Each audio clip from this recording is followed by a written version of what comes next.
Hi friends, good morning. कैसे हैं आप सब? आई होप कि आप लोग अच्छे होंगे। तो आज की इस क्लास में क्लास 11th के लिए जो कि आप लोगों को पढ़ना है गुणोत्तर माध्य। ठीक है, गुणोत्तर माध्य आपको इसलिए आवश्यकता है क्लास 11th के बच्चों के लिए क्योंकि जब हम लोग एक्सरसाइज 9.3 का क्वेश्चन नंबर 27 से स्टार्ट करेंगे तो वहाँ से सारे क्वेश्चन गुणोत्तर माध्य पर बनता है। ठीक है, इसलिए हमने क्या किया कि उस क्वेश्चन को सॉल्व करने से पहले हम उसका थ्योरी बता रहे हैं कि गुणोत्तर माध्य है क्या। गुणोत्तर माध्य पढ़ने से हम लोगों का प्रॉफिट क्या होगा?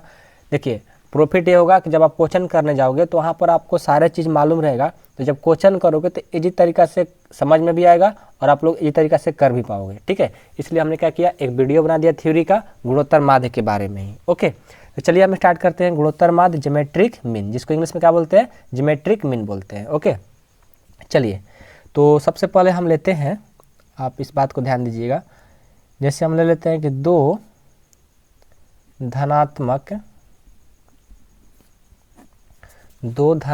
संख्याओं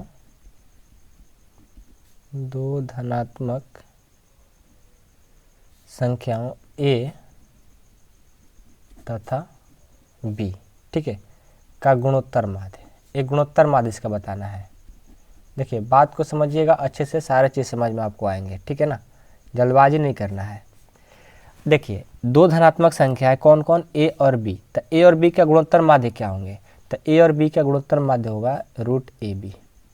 अब इस बात को समझिएगा कि a और b दो संख्या था, उसका गुणोत्तर माध्य हो गया √ab। तो आपका फॉर्मूला है, इसके बारे में हम लोग आगे चर्चा करेंगे। ठीक है, लेकिन आप लोग यहाँ पर इतना ही समझिए कि दो धनात्मक संख्या था a और b, उसका गुणोत्तर माध्य पूछा गया तो क्या आया? √ab।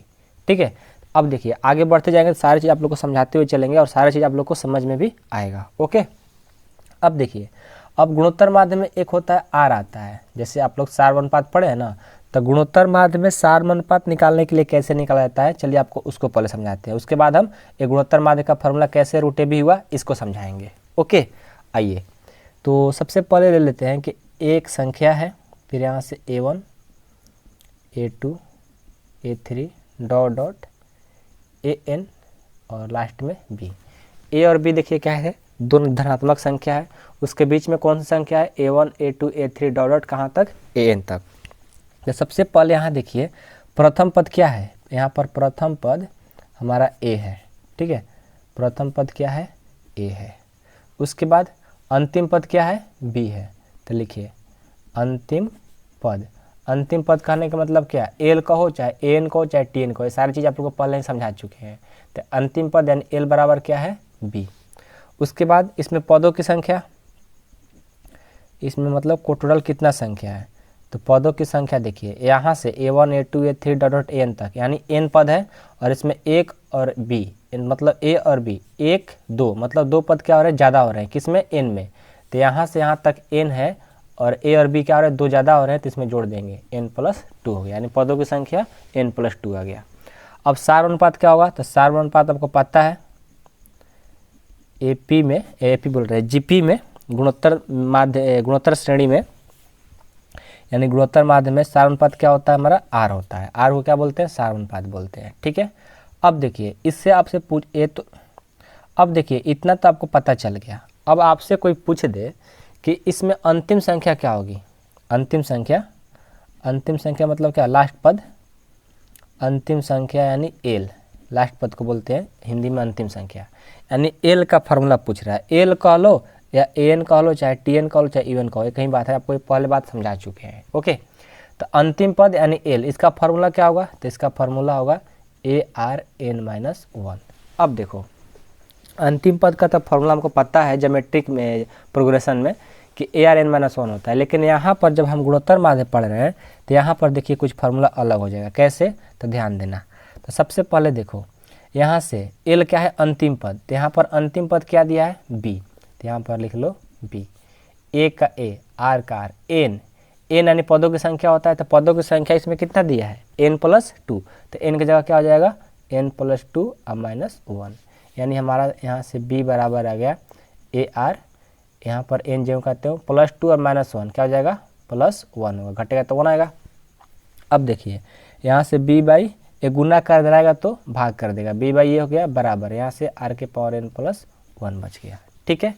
अब देखो, अब हमको क्या करना है, आपको आर का मान निकालना है।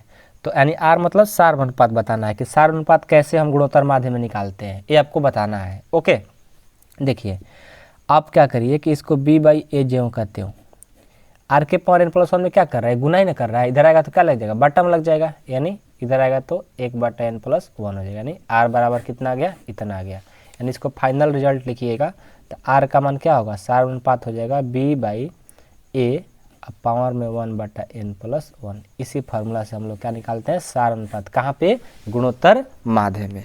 ओके, ये बात समझ में आ गया होगा।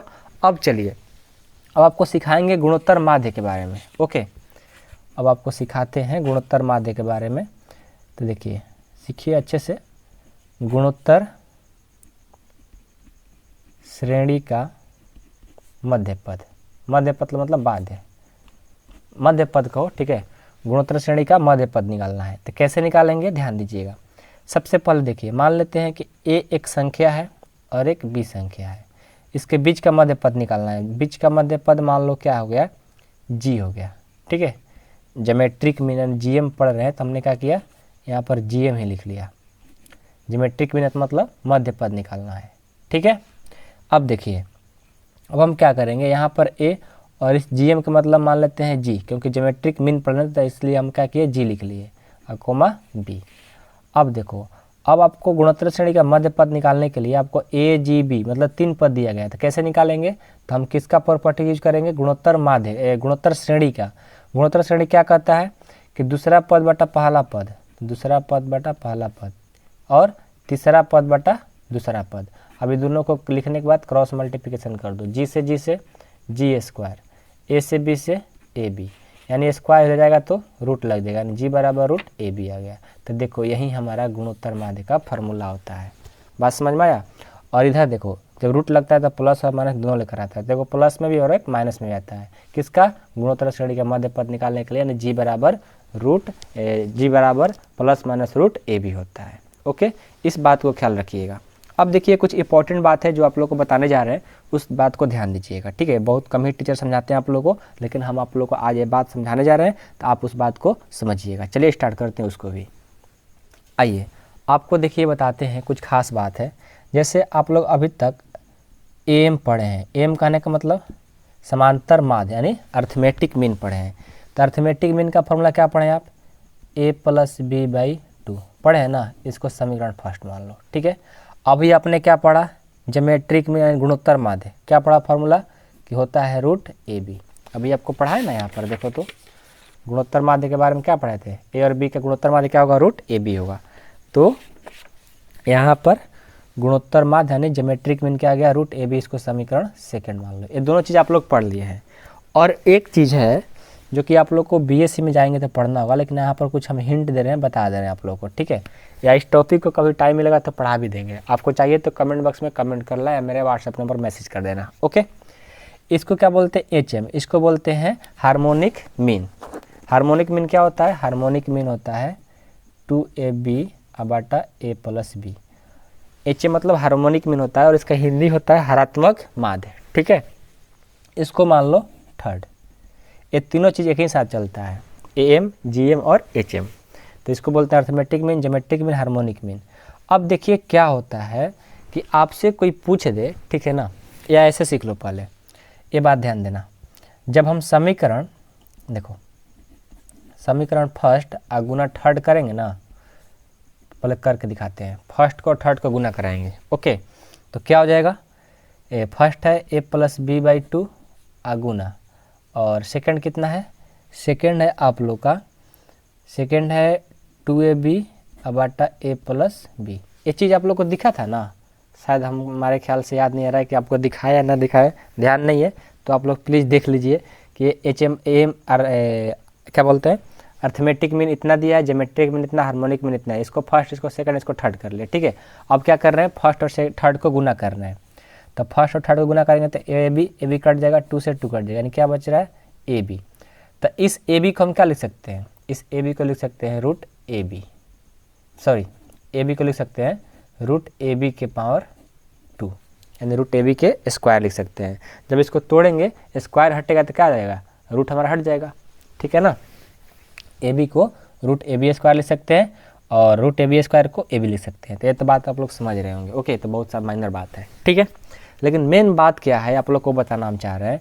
हम कहना ये चाह रहे हैं ना, देखिए हमारा कहने का मतलब है कि आप इस बात को ध्यान दीजिए कि जब भी हमारा देखिए अर्थमेटिक मीन बड़ा होता है किससे, ज्योमेट्रिक मीन से, और ज्योमेट्रिक मीन हमेशा बड़ा होता है किससे, हार्मोनिक मीन से। यही बात आपको समझना चाह रहे हैं, ठीक है। और इसका कोई लॉजिक नहीं है, ठीक है ना, इसका कोई लॉजिक नहीं है, ठीक है। तो यही बस आप लोग याद रखना है कि हमेशा जो ज्योमेट्रिक मीन होता है अर्थमेटिक मीन से छोटा होता है और ज्योमेट्रिक मीन हार्मोनिक मीन से बड़ा होता है। कहने का मतलब है कि एम यानी अर्थमेटिक मीन ज्योमेट्रिक मीन से बड़ा है और हार्मोनिक मीन से बड़ा है ज्योमेट्रिक मीन। ये बात आप लोग याद रखिएगा, कभी कल आपको काम देगा, ठीक है। ऐसा हमारा बहुत क्लास 11th में तो नहीं यूज है, लेकिन आप लोग बीएससी करेंगे तो वहाँ पर ऐसा चीज़ आप लोग को पढ़ना होता है, ठीक है। अब चलिए देखिए आप लोग को एक एग्जाम्पल हम सॉल्व कराते हैं और उससे पहले आपको बताते हैं क्या क्या इसमें आवश्यकता है, इस बात को समझना जरूरी है। तो आप देखिए एक गुणोत्तर मीन यानी गुणोत्तर माध्य का फॉर्मूला याद रखिए कि रूट ए बी होता है, और एक आर का फॉर्मूला जो बताए ना, आर का मान निकालने के लिए ए वाला, बस ए वाला एक फॉर्मूला याद रखिए। दो चीज़ बस यूज है, ज़्यादा नहीं, बस दो आप लोग याद रखेंगे उतना ही आप लोग के लिए काफ़ी है, ज़्यादा चीज़ सीखने की ज़रूरत नहीं है दोस्त। ओके, अब चलिए आप लोग को एक क्वेश्चन करा देते हैं ताकि आप लोग को समझ में आए, ठीक है। एक क्वेश्चन ले लेते हैं, जैसे 4 और 16 का गुणोत्तर माध्य ज्ञात कीजिए, ठीक है।